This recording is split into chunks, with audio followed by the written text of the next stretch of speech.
Dead World by Jack Douglas, originally published in Amazing Stories, May 1961.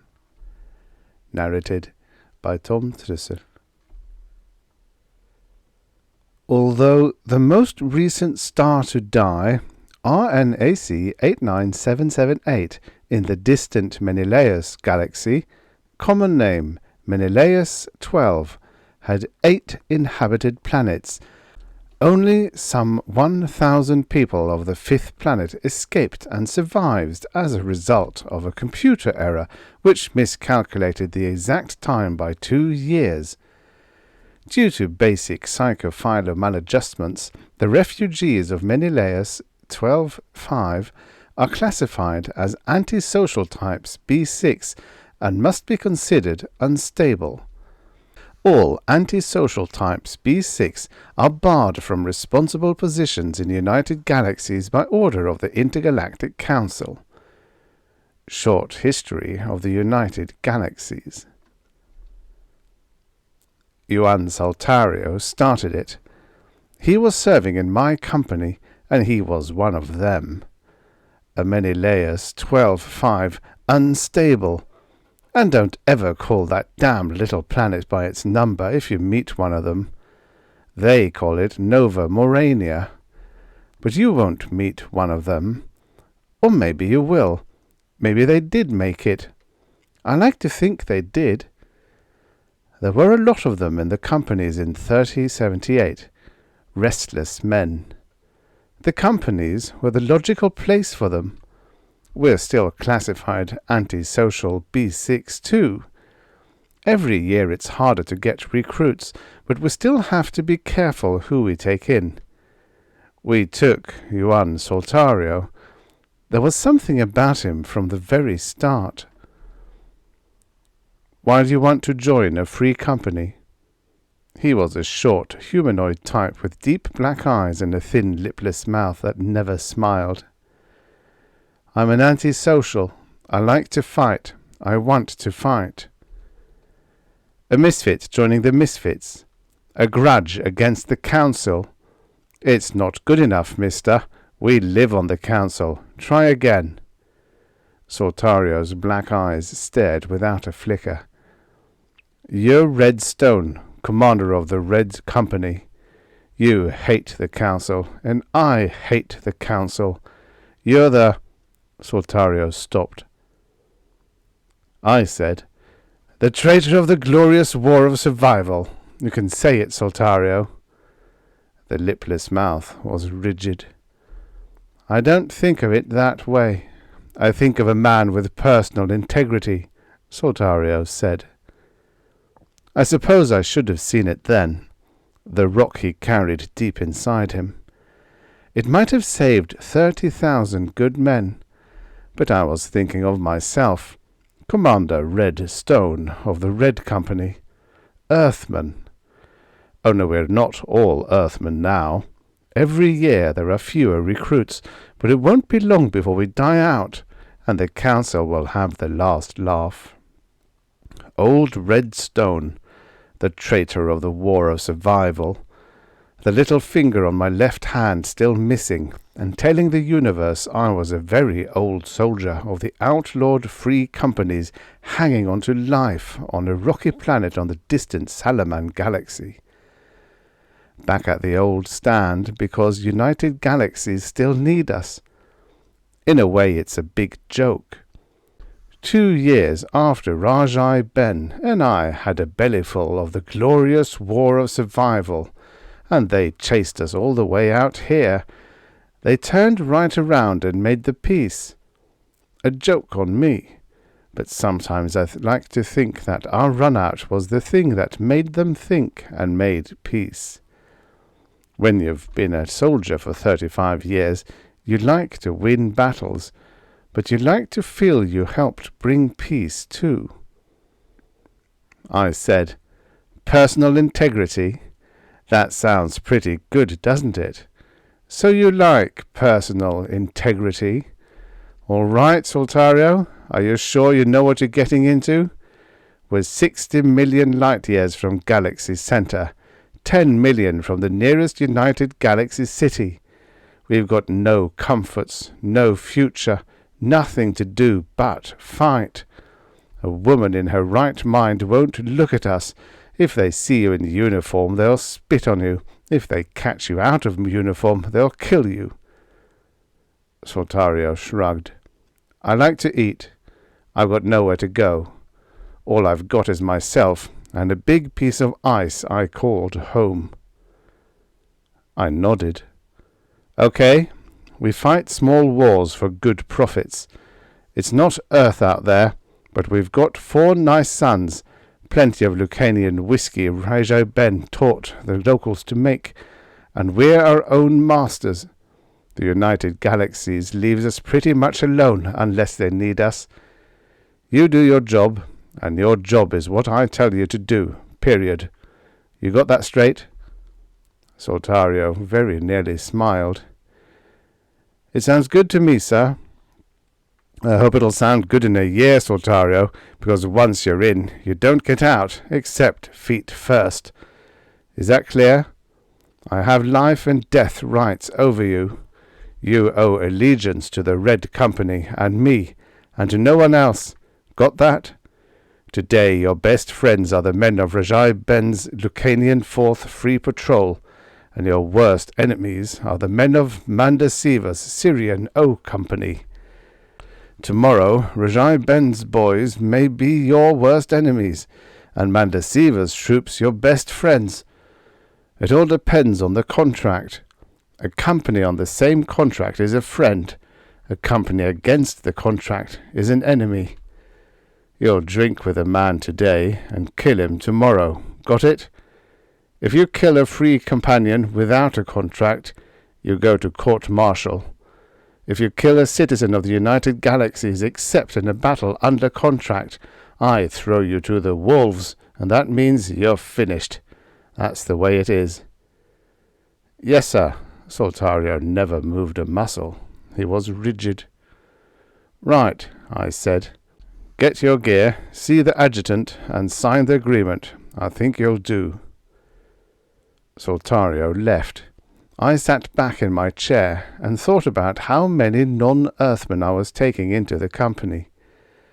Maybe I should have been thinking about this one single non-Earthman and the something he was carrying inside him. But I didn't, and it cost the companies 30,000 men we couldn't afford to lose. We can't afford to lose one man. There are only 100 companies now, 20,000 men each, give or take a few thousand, depending on how the last contract went. Life is good in the United Galaxies now that they've disarmed and outlawed all war again, and our breed is dying out faster than it did in the 500 years of peace before the War of Survival. Too many of the old companions like me went west in the War of Survival. The Galactic Council know they need us, know that you can't change all living creatures into good galactic citizens overnight, so they let us go on fighting for anyone in the universe who wants to take something from someone else, or who thinks someone else wants to take something from him. And even the mighty United Galaxies needs guards for expeditions to the unexplored galaxies. But they don't like us, and they don't want us. They don't cut off our little fingers anymore, but we have to wear our special black uniforms when we go into United Territory, under penalty of a quick death. Humane, of course. They just put us to sleep gently and for keeps.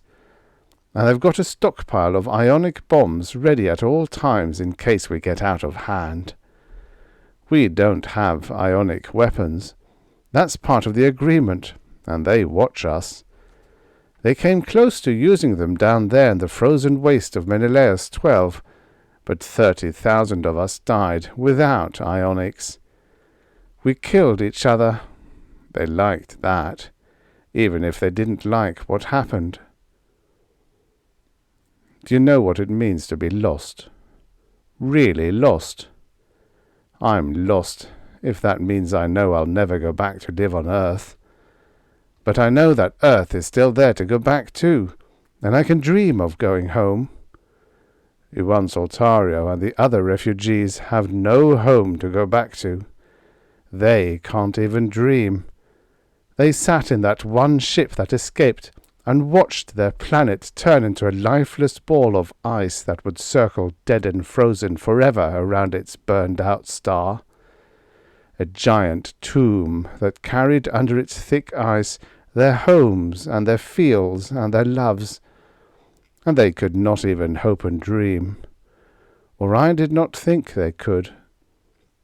Soltario had been with us a year when we got the contract to escort the survey mission to Nova Morania, a private Earth commercial mining firm looking for minerals under the frozen wastes of the dead planet. Rajai Ben was in on the contract. We took 2 battalions, one from my Red Company and one from Rajai Ben's Lucanian patrol. My sub-commander was Pete Colenso, old Mike Colenso's boy. It all went fine for a week or so, routine guard and patrol. The survey team wouldn't associate with us, of course, but we were used to that. We kept our eyes open and our mouths shut. That's our job, and we give value for money received. So we were alert and ready. But it wasn't the attack that nearly got us this time. It was the cold of the dead planet lost in absolute zero and absolute darkness. Nova Morania was nearly 40% uranium, and who could resist that? A Centaurian trading unit did not resist the lure. The attack was quick and hard, a typical Lucanian patrol attack. My company was pinned down at the first volley from those damned smoky blasters of the Lucanians. All I could see was the same shimmering lights I had learned to know so well in the War of Survival against Lucania. Some day maybe I'll find out how to see a Lucan.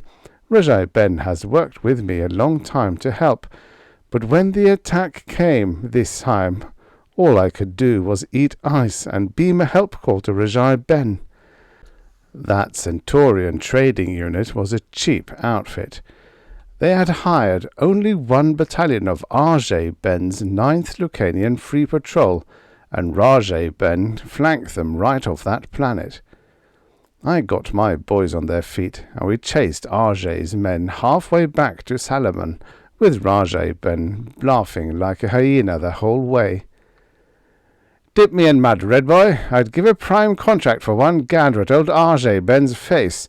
He's blowing a gasket." I said, "Nice flank job." Rajai Ben laughed so hard I could see his pattern of coloured light shaking like a dancing rainbow. "I took 2 sub-commanders. Wait till I hit that bullet head for ransom." Then we stopped laughing. We had won the battle, but Rajai Ben was a crafty old soldier, and his sabotage squad had wrecked our engines and our heating units. We were stuck on a frozen planet without heat. Young Colenso turned white. "What do we do?" I said, "Beam for help and pray we don't freeze first." They had missed our small communications reactor unit. We sent out our call, and we all huddled around the small reactor. There might be enough heat out of it to let us live 5 hours, if we were lucky. It was the 3rd hour when Juan Soltario began to talk. Maybe it was the nearness of death. I was 22. Portario was the leader on our planet. He found the error when we had 1 ship ready. We had 3 days. No time to get the other ships ready. He said we were lucky. The other planets didn't have even 1 ship ready. Not even time for United Galaxies to help. Portario chose 1,000 of us to go. I was one. At first I felt very good, you know. I was really happy. Until I found out that my wife couldn't go. Not fit enough. United Galaxies had beamed the standards to us, Funny how you don't think about other people until something hurts you. I'd been married a year. I told them it was both of us or neither of us. I told Portario to tell United Galaxies they couldn't break up a family, and to hell with their standards.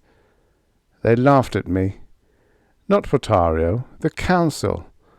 What did they care? They would just take another man. My wife begged me to go. She cried so much I had to agree to go.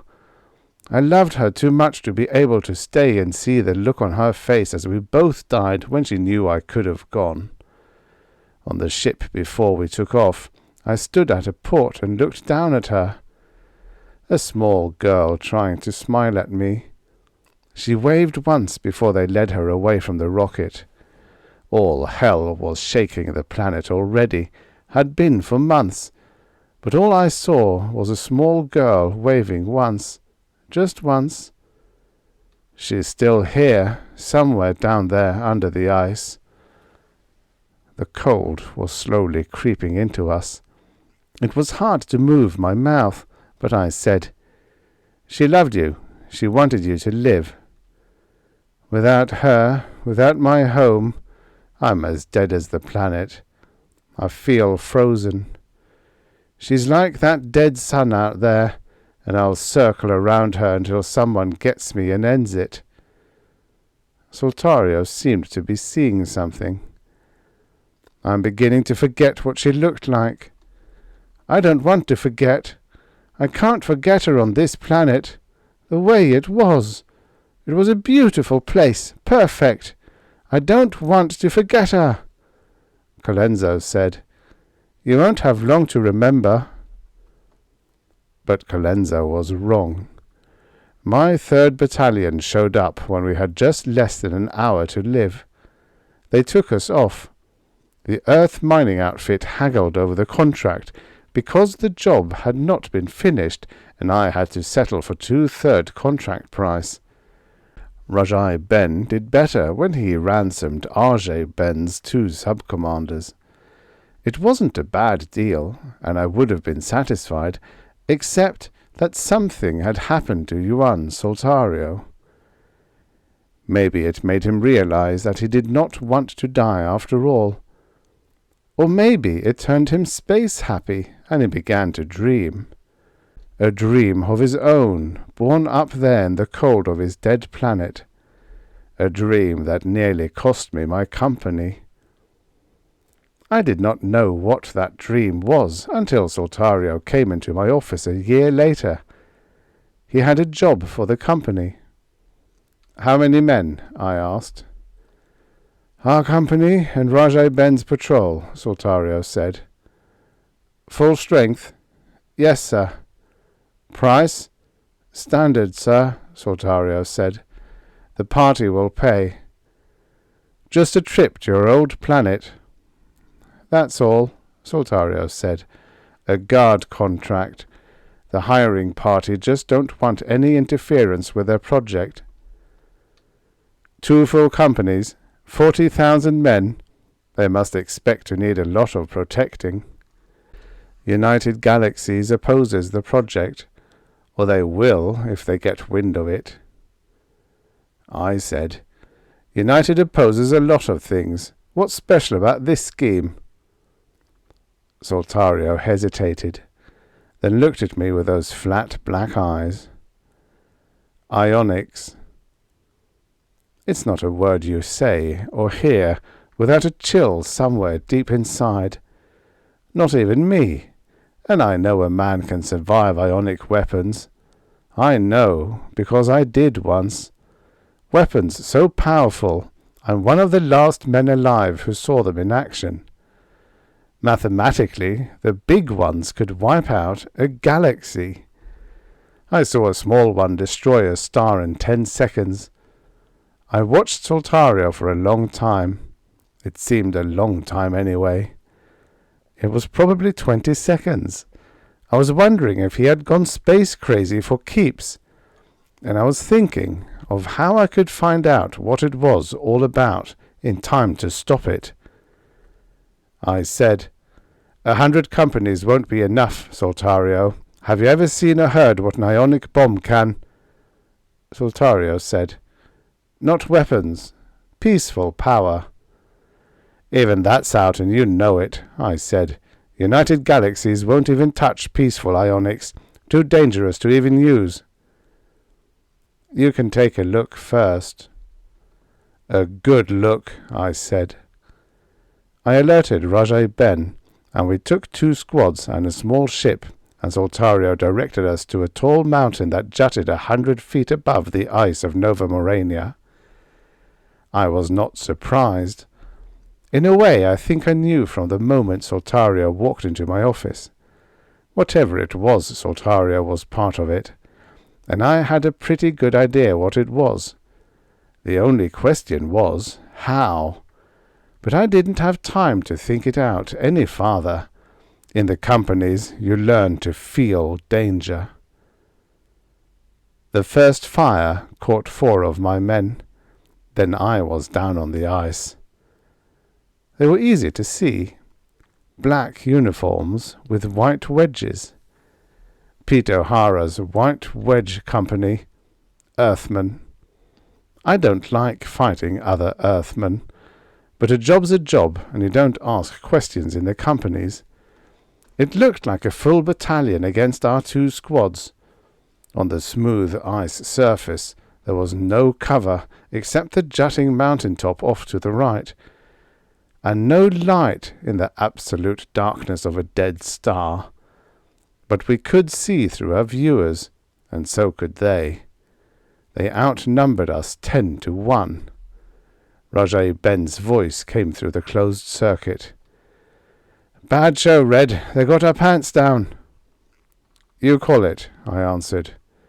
Break silence. Surrender. When a company breaks silence in battle, it means surrender. There was no other way. And I had a pretty good idea that the council itself was behind O'Hara on this job. If it was ionics involved, they wouldn't ransom us. The council had waited a long time to catch Red Stone in an execution offence. They wouldn't miss. But 40 of our men were down already. Okay, I beamed over the circuit. Break silence. We've had it, Rajai. Council offence, Red? Yeah. Well, I'd had a lot of good years. Maybe I'd been a soldier too long. I was thinking just like that when the sudden flank attack started. From the right, heavy fire from the cover of the solitary mountain top. O'Hara's men were dropping. I stared through my viewer. On that mountain I counted the uniforms of 22 different companies. That was very wrong. Whoever Soltario was fronting for could not have the power or the gold to hire 24 companies, including mine and Rajai Ben's. And the fire was heavy, but not that heavy. But whoever they were very welcome. We had a chance now. And I was making my plans when the tall old man stood up on the small jutting top of that mountain. The tall old man stood up, and a translating machine boomed out. All of you, O'Hara's men, look at this. I saw it. In a beam of light on the top of that mountain, it looked like a small neutron source machine. But it wasn't. It was an ionic beam projector. The old man said, Go home. They went fast and silent, and I knew where they were going, not to Salaman. O'Hara would have taken one look at that machine and be halfway to United Galaxy Center before he had stopped seeing it. I felt like taking that trip myself, but I had agreed to look, and I would look. If we were lucky, we would have 48 hours to look and run. I fell in what was left of my company behind the men that had saved us.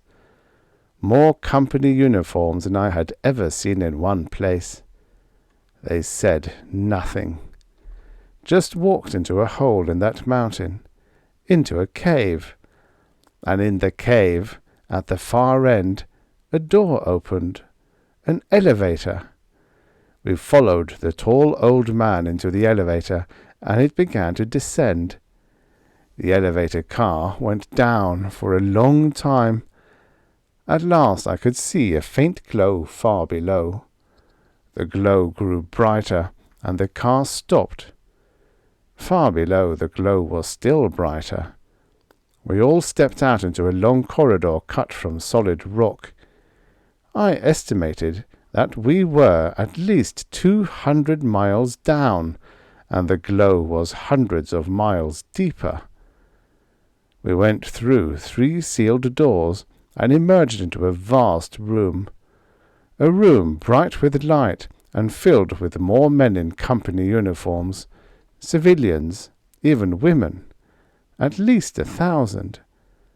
And I saw it, the 1,000 refugees, all of them, gathered from all the companies, from wherever they had been in the galaxies, gathered here in a room 200 miles into the heart of their dead planet, a room filled with giant machines, ionic machines, highly advanced ionic power reactors. The old man stood in front of his people and spoke. "I am Jason Portario. I thank you for coming." I broke in. "Ionic power is an execution offense. You know that. How the hell did you get all this?" "I know the offense, Commander," Portario said. "And I know you. You're a fair man. You're a brave man. It doesn't matter where we got the power. Many men are dead to get it. But we have it, and we will keep it. We have a job to do." I said, "After that stunt out there, you've about as much chance as a snowball in hell. O'Hara's halfway to Galaxy Center. Look, with a little luck we get you out to Salaman. If you leave all this equipment, I might be able to hide you until it blows over." The old man shrugged. "I would have preferred not to show our hand, but we had to save you. I was aware that the Council would find us out sooner or later. They missed the ionic material a month ago, but that is unimportant. The important matter is, will you take our job? All we need is another 2 days, perhaps 3. Can you hold off an attack for that long?" "Why?" I asked. Portario smiled. "All right, Commander. You should know all we plan. Sit down and let me finish before you speak." I sat. Rajai Ben sat. The agitation of his coloured lights showed that he was as disturbed as I was. The 1,000 Nova Moranians stood there in the room and watched us. Yuan Soltario stood with his friends. I could feel his eyes on me, hot eyes, as if something inside that lost man was burning again. Portario lighted a pipe. I had not seen a pipe since I was a child. The habit was classified as ancient usage in the United Galaxies. Portario saw me staring. He held his pipe and looked at it. "In a way, Commander," the old man said, "this pipe is my story. On Nova Morania we liked a pipe. We liked a lot of the old habits. Maybe we should have died with all the others. You know, I was the one who found the error. Sometimes I'm not at all sure my friends here thank me for it. Our planet is dead, Commander, and so are we. We're dead inside. But we have a dream. We want to live again. And to live again, our planet must live again." The old man paused, as if trying to be sure of telling it right. We mean no harm to anyone. All we want is our life back. We don't want to live forever like lumps of ice circling around a dead heart. What we plan may kill us all, but we feel it is worth the risk. We have thousands of ionic power reactors. We have blasted out Venturi tubes. We found life still deep in the center of this planet. It is all ready now. With all the power we have, we will break the hold of our dead sun and send this planet off into space. I said, "You're insane. It can't." "But it can, Commander. It's a great risk, yes, but it can be done. My calculations are perfect. We want to leave this dead system, go off into space, and find a new star that will bring life back to our planet. A green, live, warm Nova Morania once again." Rajai Ben was laughing. "That's the craziest damn dream I ever sat still for. You know what your chances of being picked up by another star are? Picked up just right. Why?" Portario said, "We have calculated the exact initial thrust, the exact tangential velocity, the precise orbital path we need. If all goes exactly, I emphasize exactly to the last detail as we have planned it, we can do it. Our chances of being caught by the correct star in the absolutely correct position are 1 in 1,000 trillion, but we can do it." It was so impossible, I began to believe he was right. "If you aren't caught just right?" Portario's black eyes watched me. "We could burn up or stay frozen and lifeless. We could drift in space forever, as cold and dead as we are now, and our ionic power won't last forever. The forces we will use could blow the planet apart, but we are going to try.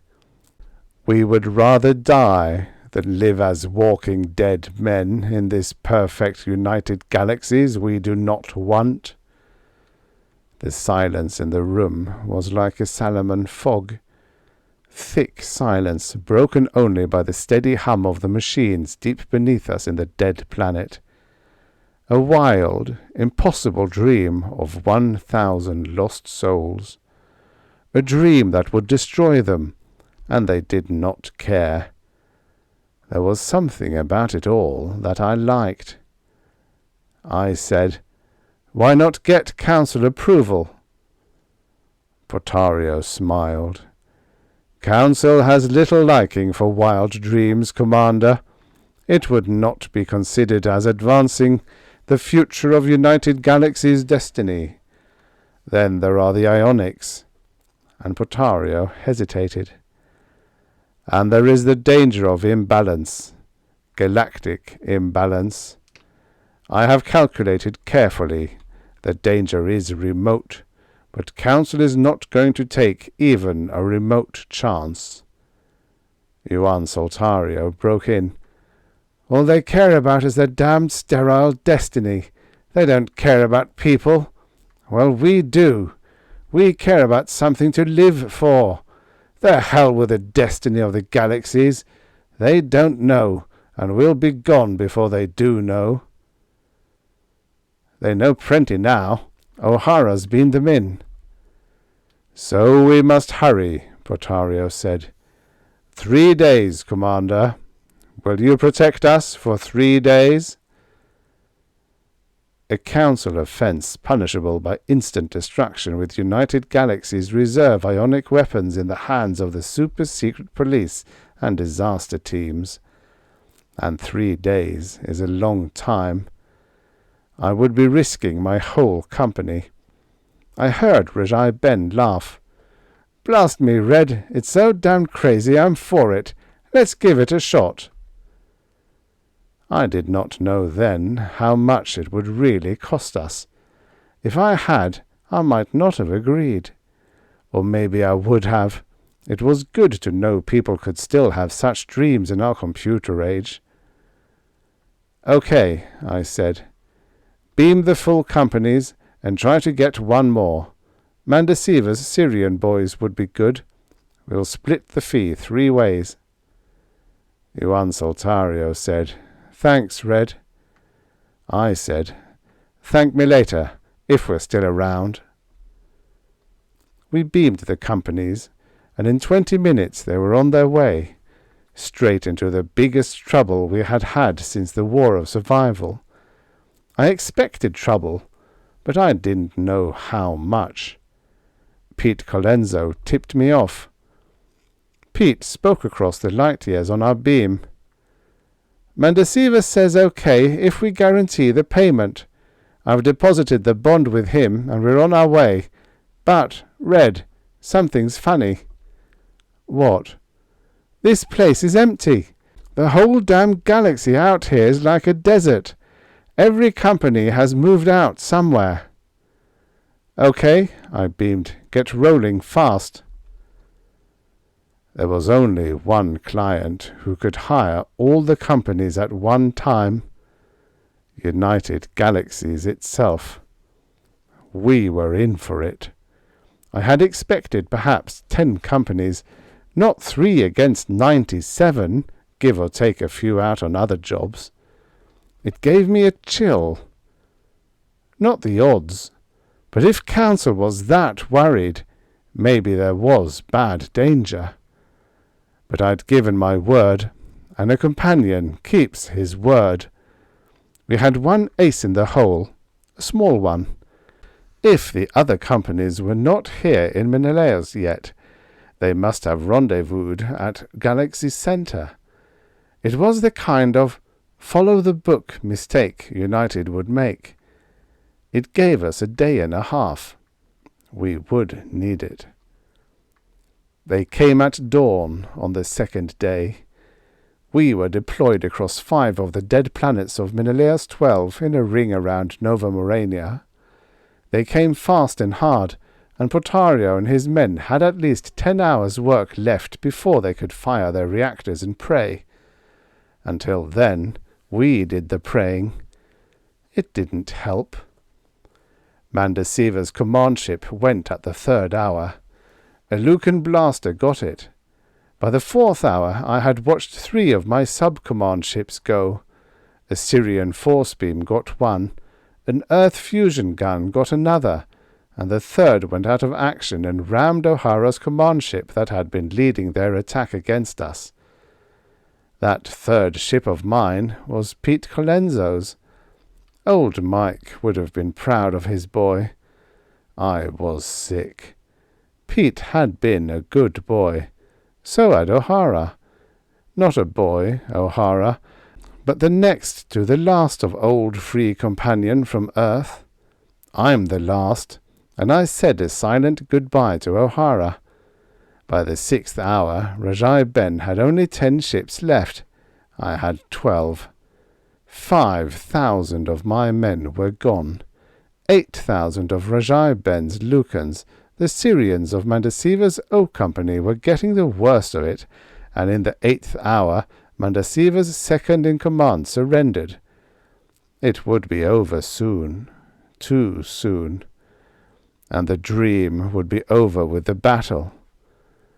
I broke silence. "Red Stone calling. Do you read me? Commander Stone calling. Request conference. Repeat, request conference." A face appeared on the intercompany beam screen.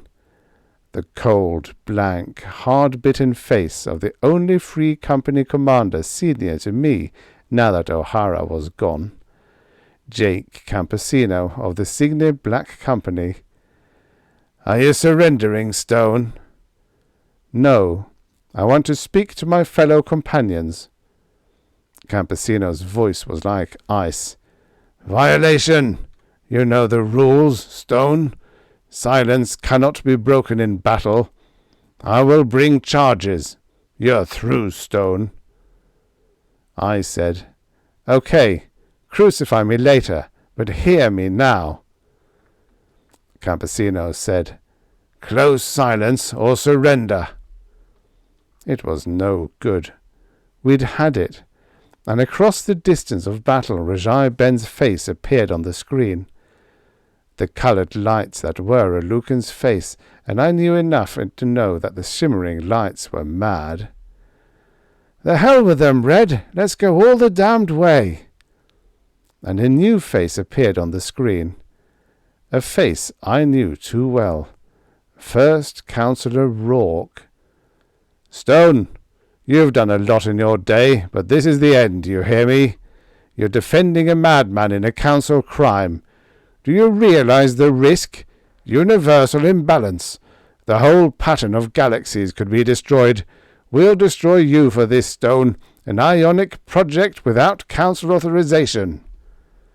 I said to Campesino, 5 minutes, Commander. That's all." There was a long blank on the screen. Then Campesino's cold face appeared. "Okay, Red, talk. I don't like civilian threats. You've got your 5 minutes. Make it good." I made it good. I told them of a handful of people who had a dream, a handful of people who wanted their home back, a few lost souls who would rather die trying to live the way they wanted to live than go on living in a world they did not want. And I told them of the great united galaxies that had been created to protect the dreams of everyone in it, and had forgotten why it had been created. I told them that it did not matter who was right or wrong, because when a man can no longer dream, something has gone wrong in the universe. When I finished, Campesino's face was impassive. Campesino said, "You heard Commander Stone, men. Close off, Stone. Give me a minute to get the vote."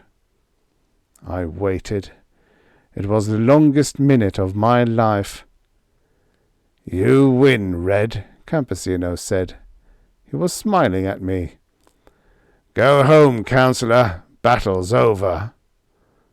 The Councillor went. He said there would be hell to pay, and maybe there will be. But I don't think so. They still need us.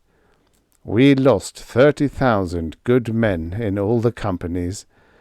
But when the next dawn came, Nova Morania was gone. I don't know where they went or what happened to them. Here in my stronghold, I sometimes imagine them safe and rebuilding a green world where they can smoke pipes and live their own lives. And sometimes I imagine them all dead and drifting out there in the infinity of space. I don't think they would mind too much either way. The end. Subscribe for your daily stories of futures past. This is what the future looked like many, many years ago.